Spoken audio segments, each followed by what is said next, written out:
I can't bow down to the mob cause I'm too real. I can't be controlled cause I don't need a deal. They say you going way too far, you need to chill. Sorry, I don't really care about how you feel. Ay, I can't bow down to the mob cause I'm too real. I can't be controlled cause I don't need a deal. They say you going way too far, you need to chill. Ay. Sorry, I don't really care about how you feel. I resurfaced on purpose, I'm Houdini. Now I ain't going nowhere like I'm Tim Pool's beanie. I got permanent. What's up, guys? Welcome back to another episode of Matter. It's Matter Mondays, Make America Think Again. I'm going to bring you the topics that everyone else is afraid to discuss, but I bring a common sense approach to it, kind of like 1 + 1 = 2 in these situations. I do have two guests with me, and I'm going to let them do their own introductions. You guys know I don't do introductions on here. I like for people to represent themselves, so you know exactly what you're getting. We do have a guy running for Congress that's coming on. I have my favorite Gen Z guy, Avery. He is like the most brilliant young man I've ever met, and I love doing shows with him. But before I bring them on, I'm going to open the show a very funny way. All right. I'm going to play this clip, and I'm going to see while the show is going if people can understand why I played this specific clip. It's actually funny. Should there be a rapid change in cabin pressure, oxygen masks will automatically drop in front of you. When this happens, pull mask firmly towards you to start the flow of oxygen. Place it over your nose and mouth, pull the elastic band for a snug fit, and breathe normally. The oxygen will flow even if the bag is not inflated. Breathe in, breathe out loud. Remember to put on your own mask first before assisting others. Keep mask on until you're advised to remove it. Whew, that was a gem. I'm going to see why people know exactly why I played that, because it goes along with what I'm talking about. It goes along with what I've been talking about for damn near a year now, since I got off of the obsessive Trump tribe train. I can't do the tribalism anymore. But welcome, guys. Thanks for appearing on Matter. I appreciate it. Thanks for having me. Awesome. I'll let you guys do your introductions. You can go first, Mike. All right. My name is Mike Carnevale, and I was a gym owner in South Florida, and I started pushing back against the mandates when they got insane, specifically masks while working out for my customers. Just imagine me. Think about it, right? You talk about common sense on this show. Imagine me as a business owner. I have 2,200 members, and I have to make them all wear masks while they're working out. So on the treadmill, on a Stairmaster, while doing burpees. It just didn't make sense, and that was the final straw for me. So I was arrested 3 times. They seized my business. Wow. They seized my business. I lost my life savings. I lost everything I've ever worked for because I made that stand. They started offering me plea deals the more I continued to speak up. So they offered me 10 days in jail, and if you don't take this, Mike, you're going to do 6 months. And I just said, you know what, I'm not taking any plea. I did nothing wrong. And 2 weeks before my trial, I was granted a clemency on live TV from Governor Ron DeSantis in Florida. So I'm continuing to push back. I'm continuing to fight. And my way of doing that would be going right through the legislature and getting some good laws passed in regards to election integrity, but also just downvoting a lot of these just bullshit laws that are coming out of Washington right now. Awesome, man. We need more people like that in this fight. Awesome. Avery, you can do your introduction, man. Ooh, he's frozen. Where did he go? Okay, I'm going to take you down because your eyes are closed. You look like you're asleep. Oh, he's back. Okay, now you can do your introduction. Go ahead. Yeah, sorry about that connection. My name is Avery Turner. You could call me, as Sudi said, I'm Gen Z. I'm conservative. I believe in America First policies. I got my start from basically, just being tired of everybody agreeing with each other on certain things. I hate echo chambers, whether they're on the right or the left, and I just speak truth, and that's it. Facts. We need more people like that. So we're going to start the show out talking about a very controversial topic. People don't like that I'm going against the grain on this issue, but honestly, I don't really give a damn because, as you heard Avery say, I'm an American first American. I don't have to be a candidate. I'm not running for any sort of office. I'm actually lending my voice to the movement to actually bring some common sense conversation and ideas and just thought patterns, because I don't think people are really truly thinking about how this is going to ultimately backfire. I'm going to bring this article up. This is Avery's find. Avery finds the most outrageous stuff that I don't really come across. So I'm going to let you take the lead on this and explain what you found. I try. Well, this lawmaker from, if I remember correctly, New Mexico.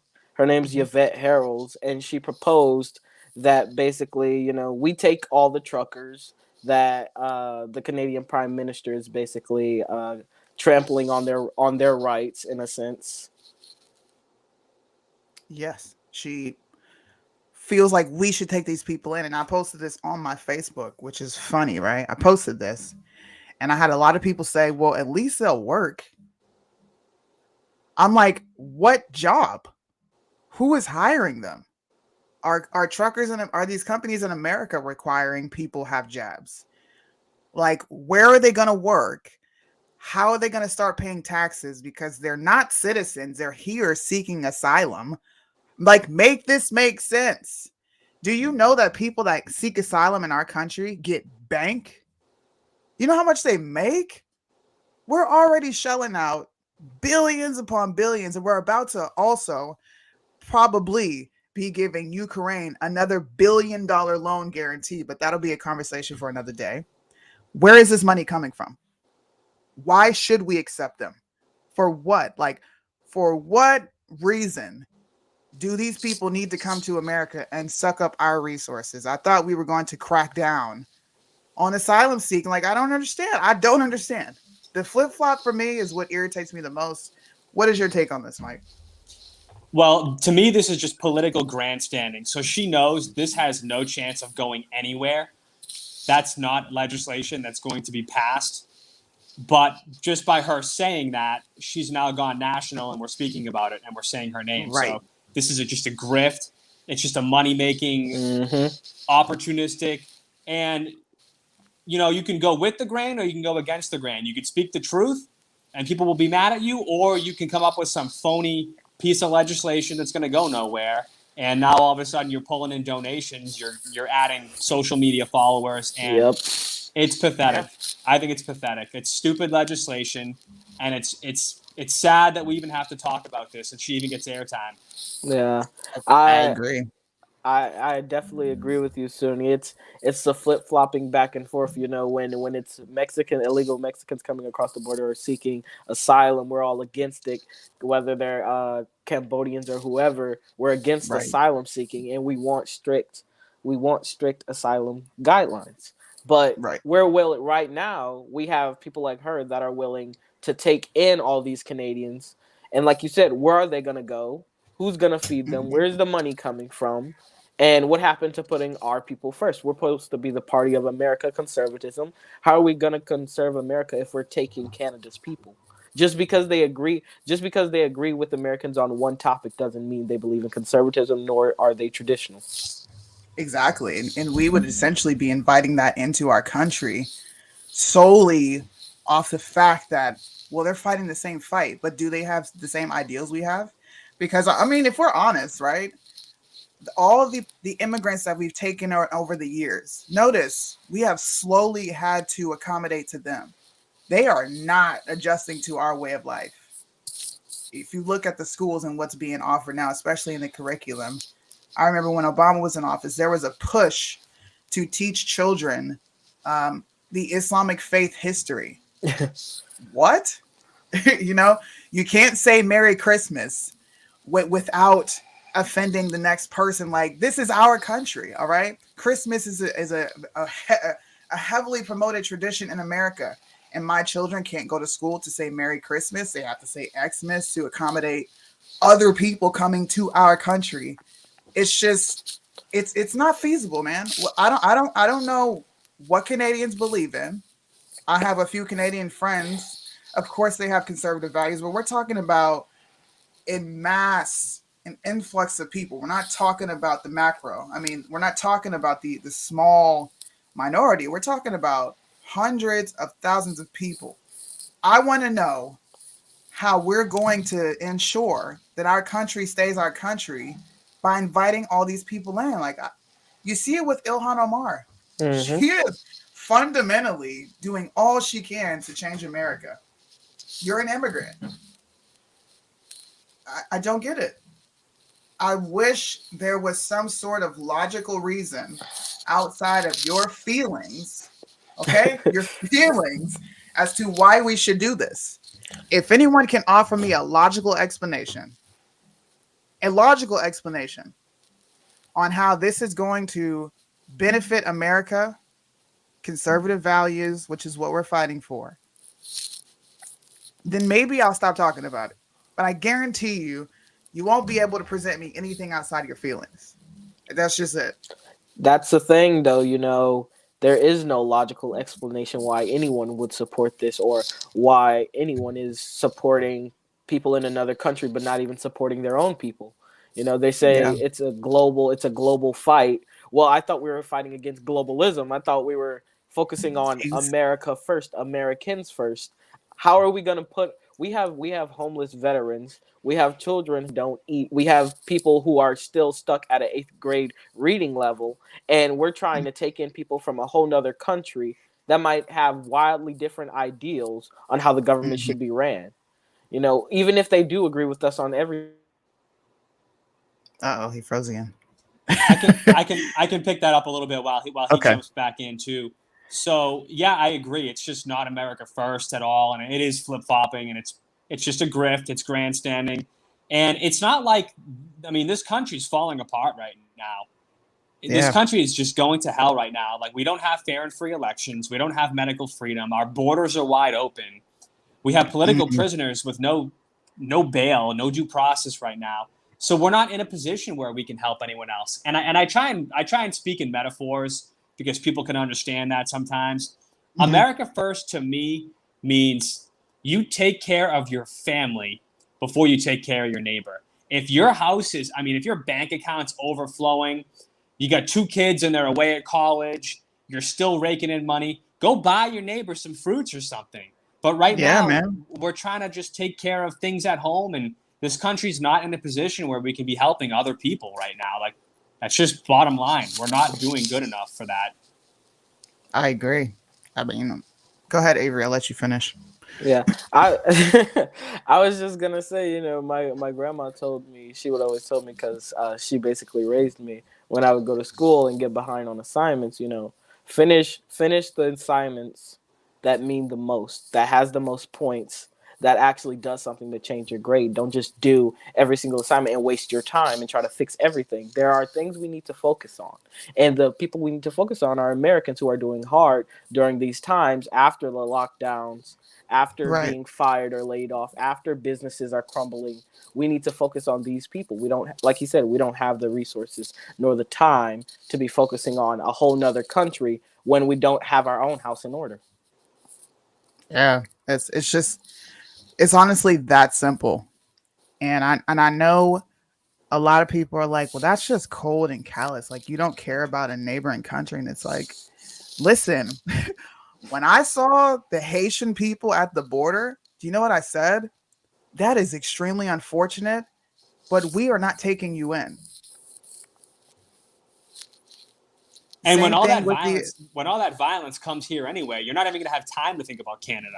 That went from Australia to Canada in 12 months. How long is it going to take to get from Canada to here? You know, like, so I don't know. And you know what? I like to really remind people, and you brought this up before, it's already happening here. It happened a year ago. It happened when Americans stood up in solidarity to go to DC and make their concerns heard. Okay? What else needs to happen? Nick Fuentes, account frozen. His crypto, okay? Not even tangible money. Crypto frozen. The FBI took it. JD Rivera. These are notable names. Cashley Kelly completely wiped off the internet. What else needs to happen? That is my question to Americans. Mm-hmm. What else needs to happen for you to get your ass in gear to actually fight? New York freedom fighters. It really pains me to see them give Canada so much of their attention. That's much crazy.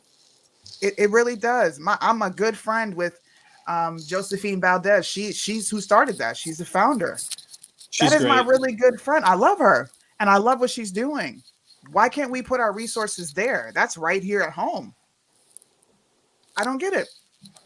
I don't get it. You know, it's the running joke that across the nations that the United States is always in everybody else's business, but never in its own. And that's the truth, honestly. You know, whether it's with Canada, Australia, Ukraine, you know, we're always. He's in and out. He's in and He out. is going through it. It's cool though. We're Lord gonna have make this mercy. I am so sorry for this connection. I don't know what's going on. No, you're good, man. You're good. But I was done right there anyway. So you know. He said, "What violence from Canada?" I have seen the violence. I've looked at every angle of this. There's good and bad to every situation. I think people are doing themselves a disservice by checking out of reality and thinking that everything that's going on with this freedom convoy in Canada is positive. There are people raving on these borders. Detroit, Avery talked about it. Completely stop their traffic. That is illegal. It's illegal. I don't care if these people are fighting the same fight I'm fighting. It's illegal. We criticize BLM for it. Yeah, why am I not going to criticize the Canadians for it? It's illegal. Over here, they're blocking the bridge, and we can't transport parts. People can't go to work because they can't put anything together. All the automotive parts are coming from Canada, and we can't get them because they're being blocked. While I do empathize with them, they're stopping my state and they're stopping people in my state from having a livelihood. And yes. I cannot support that. I cannot back that. When it affects my country, I have to think about my country first. Right. If there's anything that we should be doing on our side, it's to pressure our politics. Like, for example, my governor on pressuring her own base, because she's a Democrat, pressuring her own base and constituents that the president needs to say something about what Justin Trudeau is doing so that Michigan can move forward and we're not having a decline of employment again. Right. And you never get that intellectual dishonesty from the left. And you asked a question earlier. You said, what's it going to take for people to snap out of it? I think our more liberal-minded friends and registered Democrats, they're looking at it like, well, it's not happening to me. And they just see that it's happening to conservatives and patriots first. What they don't understand is just because the alligator eats your friend first, when that alligator's done eating, they're coming for you next. So cancel culture is coming for everyone. It doesn't matter. I mean, Kanye West said it the other day. Cancel culture it has no boundaries at all. And these people are just watching it happen to conservatives, thinking that it's not going to come around to them. And they're sorely mistaken. And my concern is by the time they finally wake up, it could be like we're too far into this. You know, that's my concern. I agree there. And it's a great segue because you talked about the left. The left is now adopting our plight. It's kind of like the LGBT does with the black plight. They're like, oh, we're fighting for our civil rights too. Oh, are we now? Okay, well, people can see that I'm black. They don't know you're gay, but yes, we got the same fight. The left is now adopting our free speech plight. Don't you find that funny? The very people that love to censor are now complaining about freedom of speech being under attack. And of course, they're packaging it as the right. Oh my gosh, what's going on with this? I hate when my browser does this. See, they're trying to stop us. It's got a mind of its own. You and it, see. Hold on. Let's you're try gonna be on Cozy TV soon with Nick Fuentes. Hey, look, I don't agree with what Nick Fuentes spews out of his mouth. You know, it's very cringe. I am really cool with some of the Gravers and a few of his followers, but I'm gonna fight for his right to say what he says, man. You Like, have to, because if not, it's. I yeah, mean, his fight is your fight, regardless of what absolutely. he's saying. Regardless of what he's saying. Here we go. All right. So the left is now adopting the rights plight of our First Amendment rights being under attack, right? They are using conservative legislation to fuel this fight, and it's actually picking up steam, which is another reason I'm so mad at conservatives for just dropping the ball on this. I'm going to call out James Owen. Everybody knows James Sullivan. I had a conversation with him yesterday, and I'm like, bro, we're losing our rights to speak. And he's like, that's beating a dead horse. I'm not going to keep talking about that. Well, since you stopped talking about it, the left has picked it up, and they're gaining momentum. I know they're gaining momentum because my mother talked to me about this, and I was actually shocked. She knew about this before I did.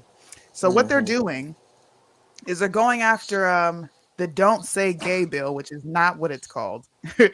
It's a piece of legislation to stop teachers from openly discussing sexual orientation and gender identity, which is what every parent wants, right? That's what every American should want. You shouldn't want a stranger talking to your kid about things that are really none of their business. You're there to teach a lesson. That's simply what you're supposed to be doing. Nearly a dozen states have introduced bills that would direct that what students can and cannot be taught about the role of slavery in American history. What? Wait, what outside of what I was taught? I'm 31. All right. I've been out of school for a minute, but you're still learning what I learned over 10 years ago. You're not learning anything different. I learned about Martin Luther King, Rosa Parks, Nat Turner, Sojourner Truth, Harriet Tubman. I'm pretty sure you guys still learn about the same people. Yeah, you're still in school, Avery. Is it any different? No, it's not. We still have books that are, and I live in a very we're good financially in this Republican area that I live in, and our school is funded, but yet we still have the same old textbooks that have been used for like generations on end, because nothing, as you said, nothing has changed, and so they're the exact same books. You can tell how old they are, and I don't know where people get this this premise that we're being taught different things, or we're being taught that, I would say we're being taught that America isn't this great place. They're saying we're being taught that it's this wonderful place and everything's fine. No, my teachers talked about how terrible Christopher Columbus was, and how terrible slavery was for 400 years somehow, and they've hardened on those things. And if you gave an opinion that was opposite to the mainstream, then you're looked at as weird. Why aren't you disgusted by slavery and all of this, the building of our country? Why aren't you disgusted by what Christopher Columbus did? That's how it is. It's why aren't you disgusted? Wow. Do you have anything on this, specifically the schooling and everything they're trying to? The way they're packaging it is just lies, man. It's just lies. I'm actually, to be honest, down to get a little bit authoritarian with the left. And I don't mean to sound, I don't want to, the term dictator comes up and things like that. But we kind of tried the whole libertarian lay back type thing, and go along to get along. But these people are just getting so aggressive with their anti-American agenda. We have to start kind of like using the government to kind of like enforce American values on the education system. We can't just sit back and just, whatever they want to teach. Like, it has to, like, it's getting a little bit weird. It's getting crazy, but that's kind of where I'm at, is more of a bigger picture, Yeah. Okay.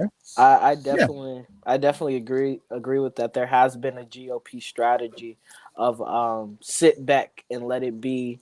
Education, that's the left's problem. Social media, the left's problem, and then the left takes control, and now we are where we are. I think I wouldn't call it super authoritarian to just do what you're supposed to do, which is represent the people and their will. And if I would think most adults wouldn't want another adult that they can't supervise talking to their children about sexuality and what they like and don't like in elementary Right. or middle school.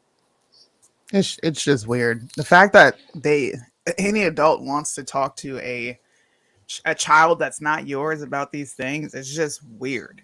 I would never talk to someone else's child about their sexuality and how they feel. Not even if they asked me. I'd be like, look, that's a conversation you need to have with your parents. I have children of my own, and I would lose my mind if one of my kids came home and said, hey, my teacher was talking to me about gender identity. You would see me all across Fox News, bro, because I'm tearing the base up. You talk to him about what? Who? It's not going down. It's just not role of government. Like, it's not. It's just weird, man. Teach my kids civics. Teach my kid civics. Don't teach my kid that. I'll talk to my kid about that. You know. They're also using the fact that Joe Rogan is allowed to stay on Spotify after he used racial slurs when he was actually reading something. COVID-19 misinformation, which, by the way, is actually on the updated DHS bulletin that came out on February 7th. We're domestic terrorists for doing what we're doing right here. I don't know if Americans realize that, but we've been deemed domestic terrorists for doing what Joe Rogan does. They're also mad that a student, what is it? A Georgetown law administrator was assailed by a student group for posting racist, sexist, and misogynistic tweet, pretty much for criticizing Joe Biden for saying, I'm going to nominate a black woman for Supreme Court. I mean, I thought women wanted to be picked based on their skill set and their works, but now they want to be picked based on race and gender, which according to the left doesn't even exist. It's a social construct. So how it's misogynistic, sexist is beyond me at this point, but this is their logic.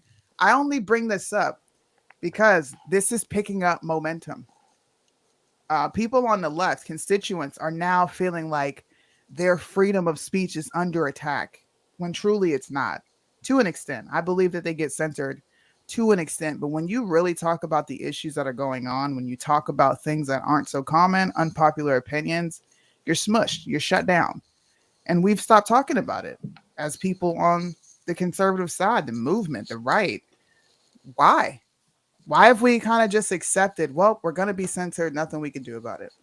The biggest problem with when you self-censor is when you know, if I say anything that's to the right of, say, Ben Shapiro, or if I get any more to the right than Josh Hawley, I'm going to be shadow banned and deleted and censored. You stop talking about those subjects altogether. And then when you stop talking about them, you stop researching them. And you're actually changing the way you think, because when you change the way you speak and the things that you don't speak about, it actually changes the way you think and feel. And that's the dangers of censorship. It's not that you can't say it, it's you stop thinking it. So that's the craziest part. I didn't even think about it that way. That's facts right there, man. You stop people from actively think. They've even now that you bring that up, I remember they brought up the fact that doing your own research is overrated. Like, research is bad. Don't research. I'm gonna find that article and post it again. This is months ago when NBC put this out. I was like, wow. So now people just don't do anything for themselves and just accept what NBC, CBS, ABC, CNN, MSDNC, all these left wing, even Fox News. Even Fox News, man, they don't get a pass from me. Yeah, daytime Fox is like really, really rough. Daytime Fox is pretty much CNN status to me. I like Tucker. I think Tucker is still pushing hard. Obviously, you can't go on Tucker and talk about election fraud and stuff, but he's at least pushing the January 6th. He's trying to get those people free, and he's willing to talk about things that others aren't. So, I wanted you to talk about that because we actually came to know each other because you were like, thank you for going against the grain. I was like, man, Canada. I don't care about Canada. Literally, I don't care. Sorry, guys. Sorry. Sorry, So like your efforts to really highlight the J6ers is it's personal for me because I have a really good friend who is sitting in jail for taking a picture on the statue, you know. Um, Hundreds of others who are just sitting there. JD Rivera I brought up, he was there documenting. You know, he wasn't even there to break anything or participate in the violence that did happen on that day because it happened. Someone who was simply there to document what happened that day is waiting for a court appearance. He's waiting to sit in front of the judge to see what his sentence is going to be, which is crazy to me. and I was there that day as well too, and I can say that it's a pretty complex issue. It's not like you can't say like it was 100% a peaceful protest, but you can't call it an insurrection. Nobody's been charged with insurrection, first of all. But here's where I'm at with it. Bring people the charges and get them in front of a judge. If you want to charge me with insurrection because I took a selfie on the Capitol, charge me with insurrection and get me in front of a judge. They're not doing that. These people are being denied due process. There's no due process here anymore. I don't know. She got the freeze flu now. Look, it's from me. You already know. Passing it around. But hey, it's cool, man. You're holding it down for Gen Z. It makes me feel good about the future to know that younger individuals are seeing through the lies, even though they're being shoved down your throat. You're still seeing through that, and just keep pressing on that, man. Just keep pressing. I don't know what type of ambitions you got in the future, but we need people. We need people who can see the truth. I appreciate that. There's a lot of blindness going on and ignorance and, you know, bandwagoning on certain things. And I just, as Suni already knows, neither one of us, we don't like it. It's annoying. It's counterproductive. It hurts the movement. You know, everyone's not supposed to agree on everything. And if you do agree on everything, that's most likely a problem. You know, that's there group should thought. be a space for disagreements on no matter what side you're on. You know, that's what makes us so great. For sure. I agree. But back to J6 real quick. I wanted to you're good. I wanted to just kind of finish my thoughts on that, or at least keep pushing that. I don't see any Republicans really speaking about January 6th. I see a couple. It's always the same too, and I am running for U.S. Congress. So I'm like, you know what? I was there that day. I don't see any of the Republicans talking it. Let me just push this issue. I know it's not establishment approved. It's not going to get me all the shares and retweets and likes. It's a very heavy subject. But these people really need someone to stand up, no matter who it is. If it's a political candidate, if it's a judge, if it's a news anchor, people really just need to start talking about this. It's a constitutional right. Everyone needs to have due process of law. If you want to charge someone with something, get them in front of a judge. They're not being given due process. It's crazy. I agree. It's a real problem, and it honestly, this, and I said this to a few other topics. This gives this type of stuff gives credence to groups like BLM. You know, when they talk about how shitty the justice system is, and we're like, be quiet, man. They committed crimes. They have a point with these things that they're talking about, and you can't silence those groups. Of course, I used to be a really heavy leaning right person. I was like, the Republican Party, the GOP is going to come in and save the day. And then I got a dose of reality. Far from it, quick.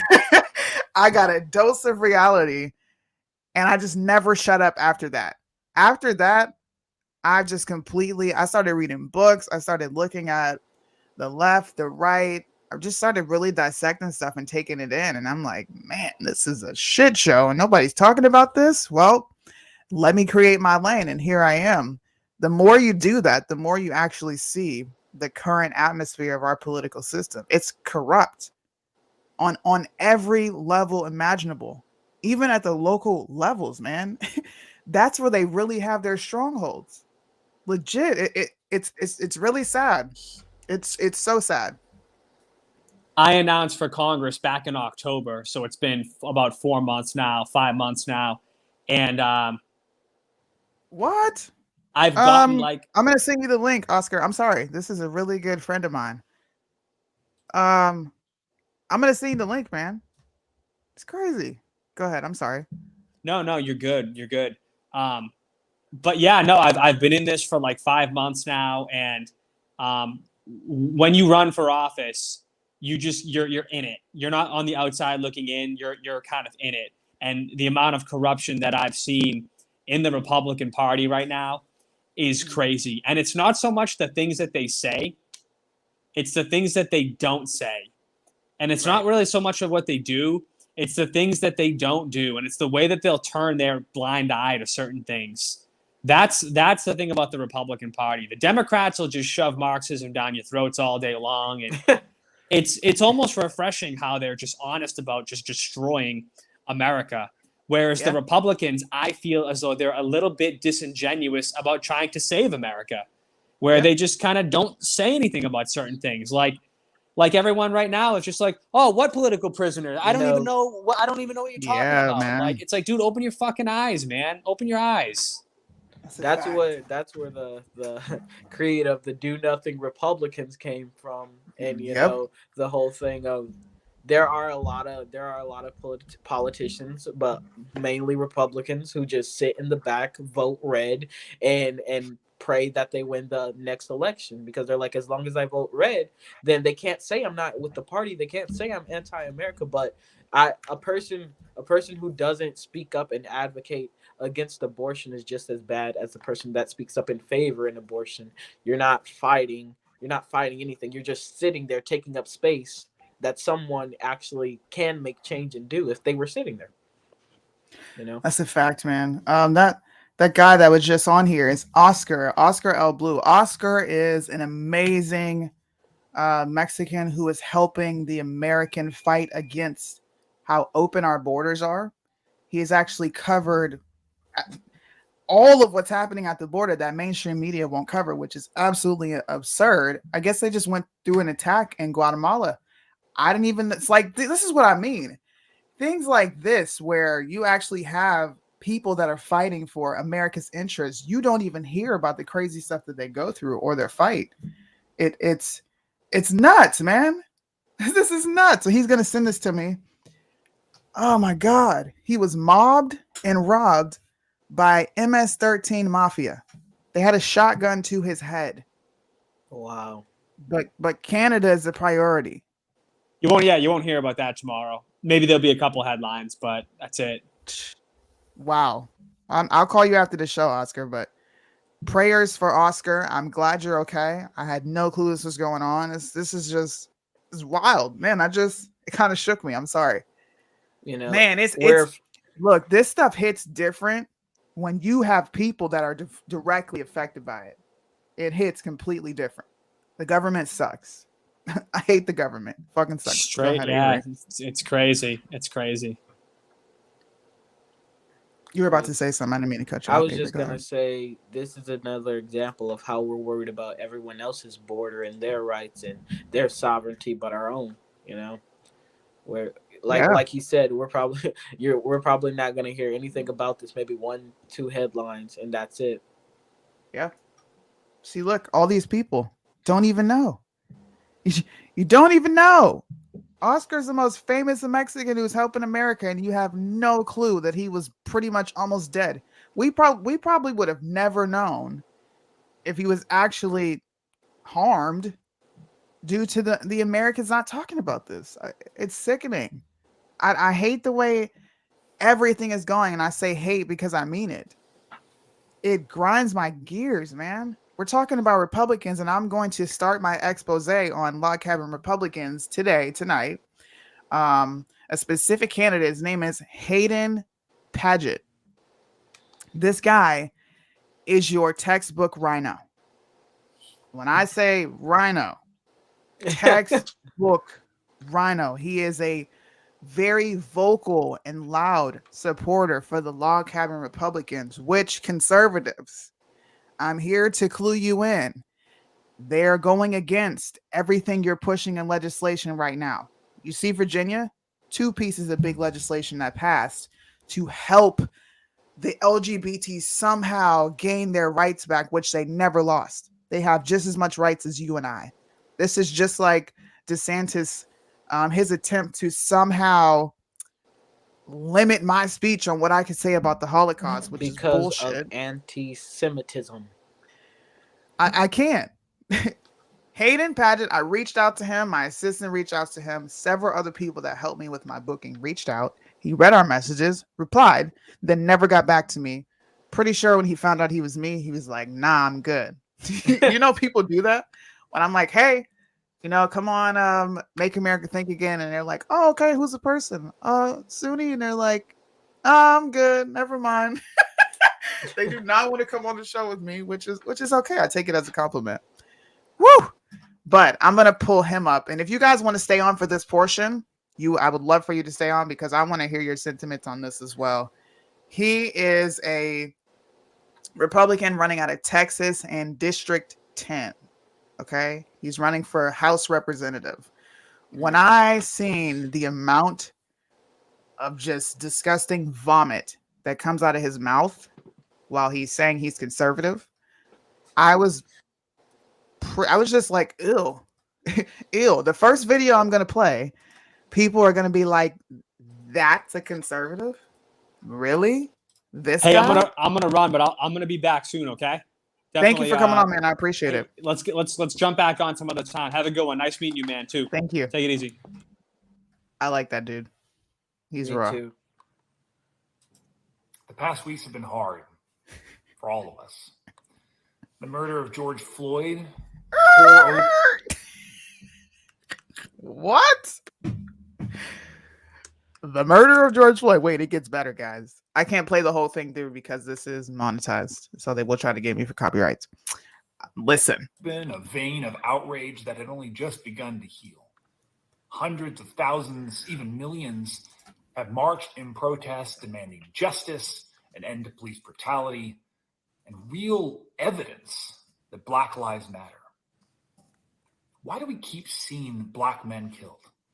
Why are so many Black men in prison? Why is it so hard for Black people to get a good job and a good education? Avery, are you having a hard time getting I'm a good over here job? trying to look him up. What is his name? Hayden Padgett. It's Hayden, Hayden Padgett, Padgett. I see it. Huh? Look, all the Black folks that can't get no jobs. Wait a minute. Let me rewind it back. We can't get proper schooling or jobs. Why is it that Black people, what? Why is it so hard for Black people to get a good job and a good education? But it's not. I think the people in Texas, all right, all the Black people there that are successful and working and doing the damn thing. I mean, I wanted to ask him, like, what does this mean? Who are you talking about? Because I looked all through your Twitter, Mr. Padgett. I looked through your Twitter. I've watched almost everything you spoke about. I've looked into the things that you really push for, and it has nothing to do with Black people. But like nothing.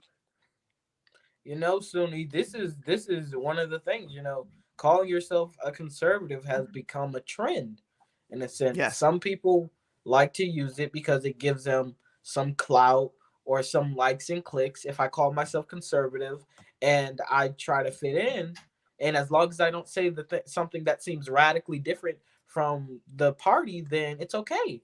But it's not, and it's terrible. And he's not, he doesn't seem conservative to me. He doesn't. Let's finish this video off, though.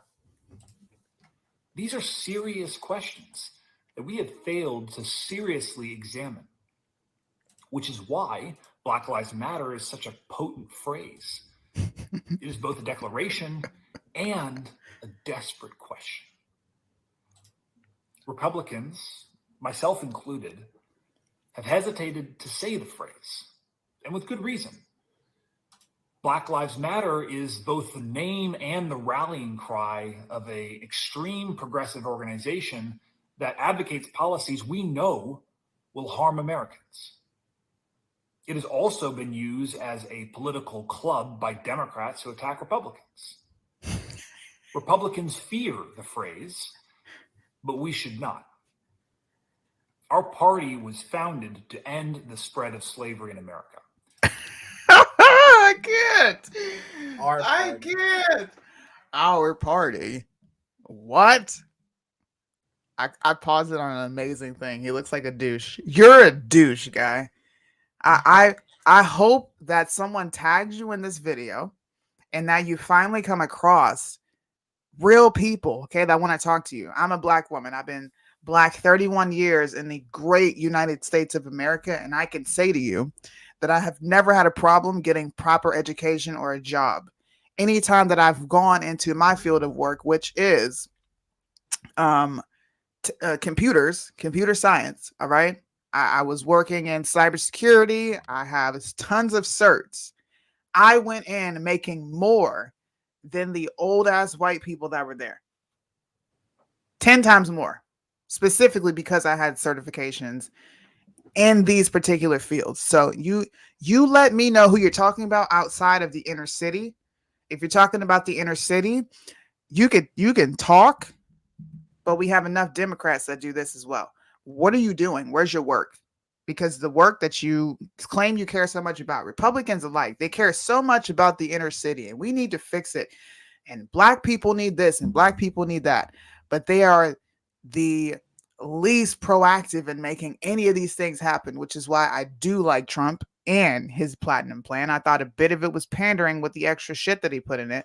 But the fact that he wanted to present opportunities and put money into these areas that Republicans ignore every 4 years, every 2 years. But you remind Black people that Democrats are racist every chance you get. Mm-hmm. Our party fought a... Go ahead. Sorry. No, I was just gonna say I totally agree. You know, especially when it came to opportunity zones and people taking advantage of those, investing back into the community, buying up blocks, buying up real estate, and things like that. Things that actually matter and make a difference, and not just saying we need to do this, we need to do that. No, he put it into place, and people like T.I., Killer Mike, other people, successful people were able to take advantage of that to help out the Black community.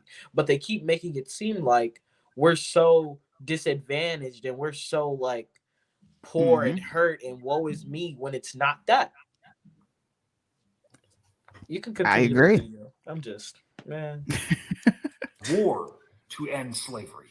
Our party fought a political war. The war was to preserve state rights. That's another misconception that the Republican Party loves to really get really imaginative and elaborative and say, hey, look, we were trying to end slavery because we love Black people. No, you weren't.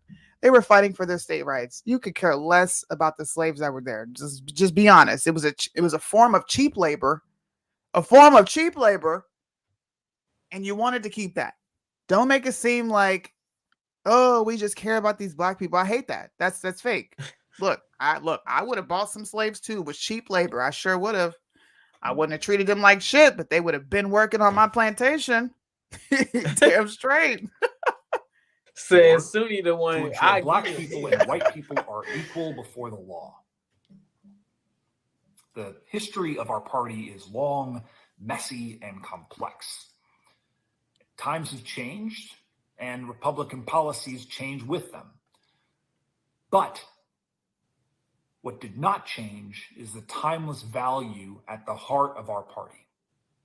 That Black lives matter just as much as white lives and Hispanic lives and Asian lives and every life.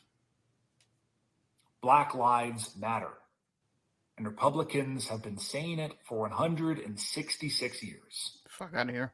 We should not, must not fear to. This is when I say you literally give credence to the opposition when you foster and share lies like this. He's lying. I think every Black conservative knows exactly what the Republican Party has not, will not, and continues not to do for these so downtrodden inner cities. I mean, correct me if I'm wrong, Avery. Where have Republicans stepped up for the inner city? They haven't. They have like and me and you aren't Trumpers. We aren't Trumpies. But when I think of a Republican that actually did something for inner cities that benefited people and people were actually able to take advantage of, it's him. It's him. You can't. I can't think of another Republican that actually wrote legislation. Let me say another Republican politician who happens to be white and that panders actually do something to make change, or Right. or even when it comes to whether it's criminal justice reform, putting funding in schools, fixing roads, doing all that. They don't care. And it's okay. It's okay if you don't care. It's okay if you don't care. As long like if your constituents in your district do not care about that, that's perfectly fine for you not to care. But don't go speaking on something to speak about it and to get likes and views and clicks, or some cool points from Black Lives Matter, or some cool points from Kamala Harris and the Democratic Party, just because you want to try to fit in and feel cool. Like, no. That's disingenuous, and it's honestly shameful. Boom. More Black conservatives need to have these conversations with Republicans and stop allowing them to use you as the token Black. We all know what it's like. I know why. I know the exact reason why I would get invited to anything Republican. They're like, look, same thing they did at the Trump rallies. They saw Black people. They were like, hey, do you want to sit behind the president? Like, we'll give you free hats. We'll give you all this stuff. And of course, I'm like, oh, yeah, put me behind the president. All you want is a Black face. You want to show that, hey, Black people are here and these people support him as well. You're not really interested in helping. It's obvious. But they are interested in helping the LGBT group, which is funny to me because Hayden runs a conservative group called the Texas Young Republicans, which is definitely aimed towards the younger generation. He is pushing a message of inclusiveness within the Republican Party, not for the inner city, not for the brown people, all these people that they claim are marginalized, not those people, but the LGBT movement and the Log Cabin group in name. Everyone knows who the Log Cabin group is. You've heard me talk about them probably for about 4 or 5 months now.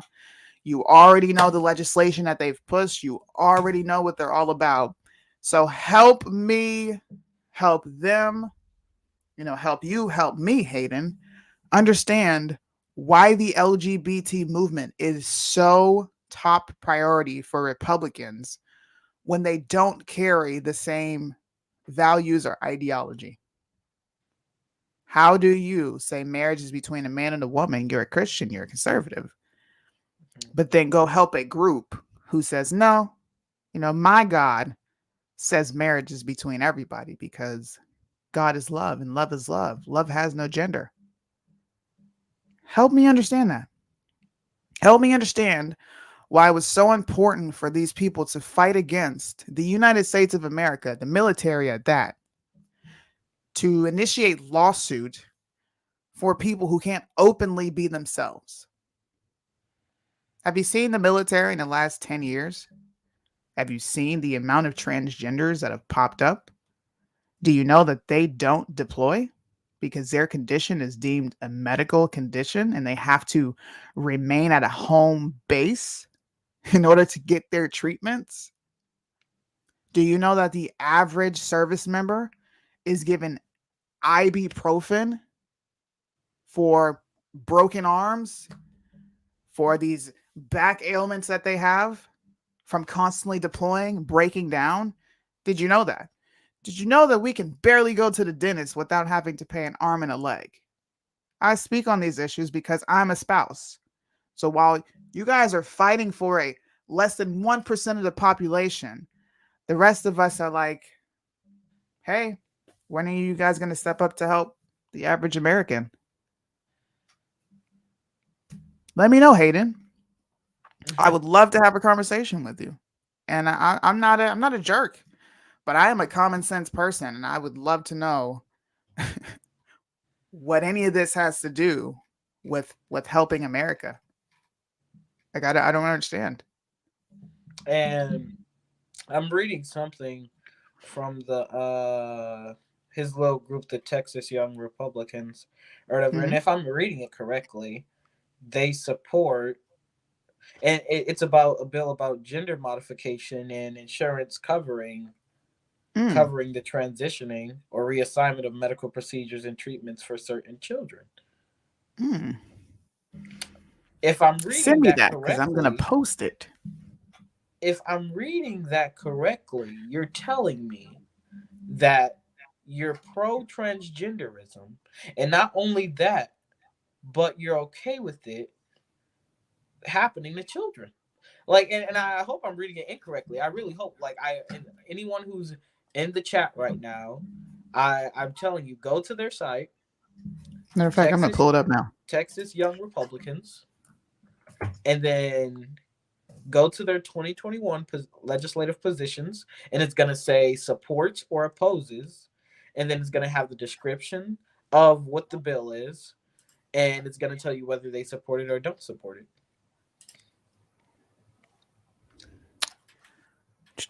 But oppose. I'm staring at it. I'm trying to see if there's a way. Which bill is it?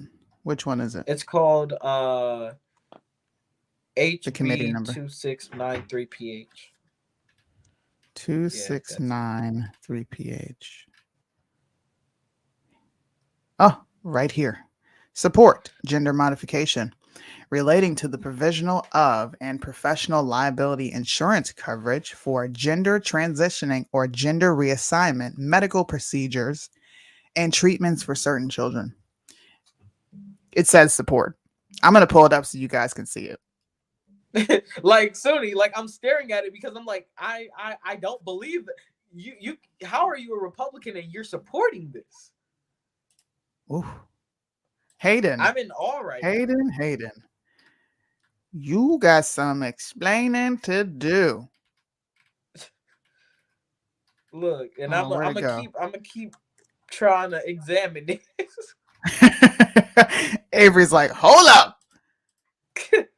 Cause one of the things we pride ourselves on is being thorough and making sure everything's correct. Whatever statements we make are accurate.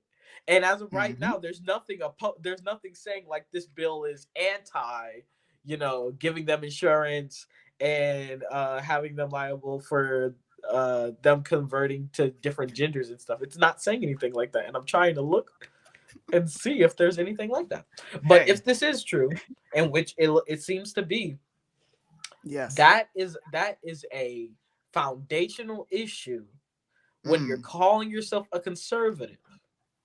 You're traditional, you're conservative, you're not only conserving science and fact, but you're conserving traditional values that a man is a man and a woman is a woman, and that marriage is between a man and a woman. And if you're saying that you support people trying to change their genders, that's progressive. That's liberal. You're wanting people to be liberated from societal boundaries, not even societal boundaries, just basic science. You want them to be liberated and not held to a certain standard. And that's insane. You are not conservative if you support transgenderism, period. Facts. I seem to get these people attention when I go on Instagram. You ever notice that? Most of these people show up and they're like, what are you talking about? So what I'm going to do is, this is an hour. I want people to be able to digest this, take it in. I'm going to break it up, clip it up, do what I need to do later. But I'm going to finish out this Hayden Padgett segment on Instagram. It'll be on my backup page because I'm banned from going live on my main page for posting a little white girl screaming nigger. I don't understand why black people can't show white people saying nigger. Like, I don't get it. I don't get it. Oh, we want to help you, the racism in this country, but if you post it, I'm gonna ban you. My Come on. pastor, Sunni, I have a black pastor. I go to a black church, and you said this a few days ago, but he calls us Negroes when we're out of order in his opinion. He's like, all you Negroes in here doing this and that, and people take that as an offense. They try to make it an offensive thing, but it's like, no, it's not. No, it's not. It's what we are. It's what we were called before we were called black, before we were called African American. It was Negro. The ones before us loved in that. They embraced it. Malcolm X, Martin Luther King. Like, I don't know what it's going to take, but people have bumped their heads and lost their entire mind. Are you going to come live with me on this subject with Hayden on Instagram? Yeah. Okay. So thank you guys for listening. This will be uploaded in podcast form under Be the Change. I have definitely gotten away from my priorities. I did. It is a one-woman show. I do all this myself. I do all the research myself. But I'm about to get back in the game. And the next show we have, I will be introducing or exposing, whichever the two, another log cabin Republican. And I want to understand why they feel this is so important. That's the ultimate thing I want to understand. I want to understand why you keep talking about black issues, but then highlighting LGBT, which is 1% of the population. I don't even think it's 1% of the population just yet. But the point is, it's a small minority who has the rest of the country in a chokehold. You guys are focused on Canada. The left is taking our plight to free speech. Everything is a shit show. Oscar got robbed and mobbed in freaking Guatemala, and nobody's talking about that. You got representatives that's like, hey, let's write some legislation. Bring the Canadians here. You know, they're not going to pay any sort of taxes, though. No taxes. Priorities, people. Middle class is going to foot the bill. This is an interesting live. Thank you guys for tuning into another episode of MATA. Thanks for being my guest today, Avery. It was fun. No problem. I appreciate it. I'm going to have you back. We need to have more of these conversations. People need to see young people like you. Seriously. You are smarter than a lot of adults that I know. Far more intelligent than a lot of adults that I know that are my age and older. I'm also going to bring you on to The Truth Will Set You Free. We do that on Tuesdays at 9 p.m. So if you're ever free on a Tuesday at 9 p.m., hit my inbox because I want people to see more of you. It's needed. Okay. This is Gen Z. Gen Z, everybody. Anyways, I'm out of here. I'm about to go live on Instagram so you guys can tune in to the after show. And do me a favor when you do tune in. Tag Hayden Padgett. Go to his Instagram right now. Before we get off, go find him. Make sure you spam his name in my comments section because he needs to answer these questions.